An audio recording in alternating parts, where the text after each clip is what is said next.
Hey everyone, this is Mix and welcome back to my channel. Shall we begin?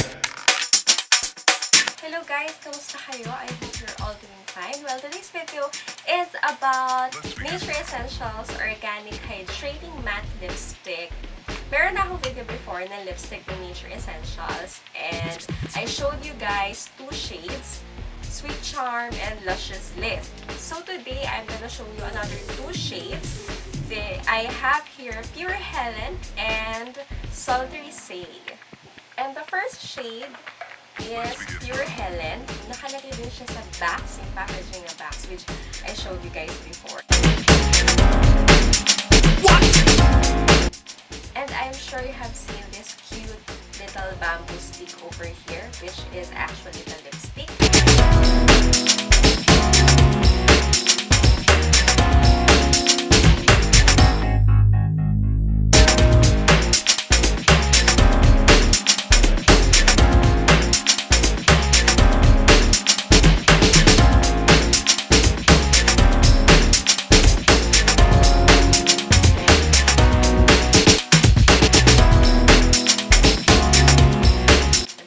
Yun talagang parang gusto kong i-try kasi parang feeling ko ang lakas maka-Kylie Jenner lips ng color niya.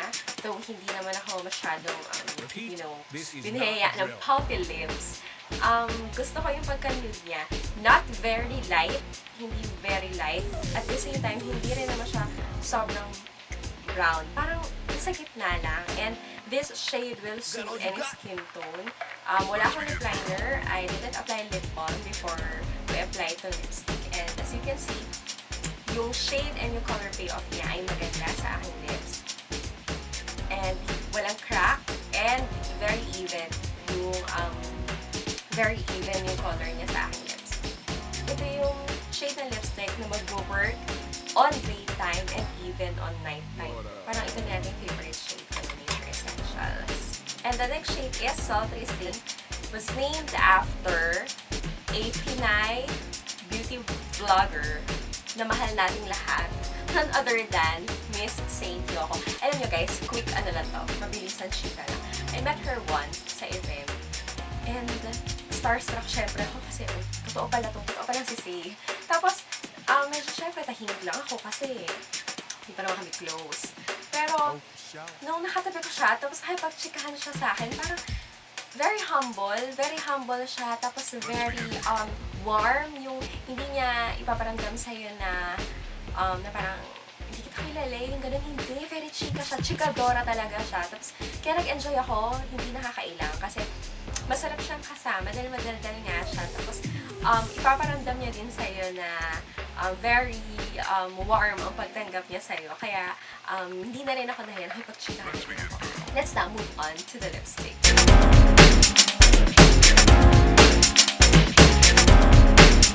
What? Parang ang tingin ko dito ay deep red. I don't know. Let's find out kung ano ang color ng Sultry Say.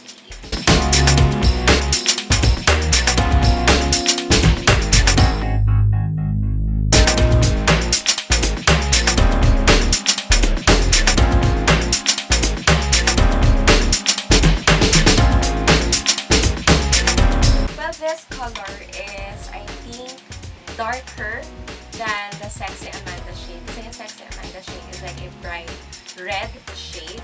This shade is very like Yaya Dub's lips pag Saturday. Kasi pag Monday to Friday, parang lip tint lang siya. Pero pag Saturday, talaga red lips siya. Okay, obvious. Alda fan here. This shade parang very seductive and sexy ang dating sa akin. For those na takot sa bright red, kasi diba sometimes parang feeling mo pag ang bright no red lipstick mo, parang yun na lang nakikita sa mukha mo.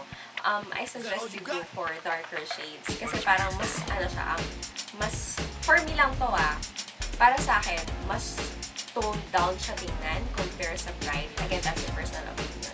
And if tinatamad ka mag-makeup, ito yung klase ng lipstick na, tinatamad ka mag-eye makeup, ito na lang ilalagay mo. Tapos corals ka na. I think ito yun.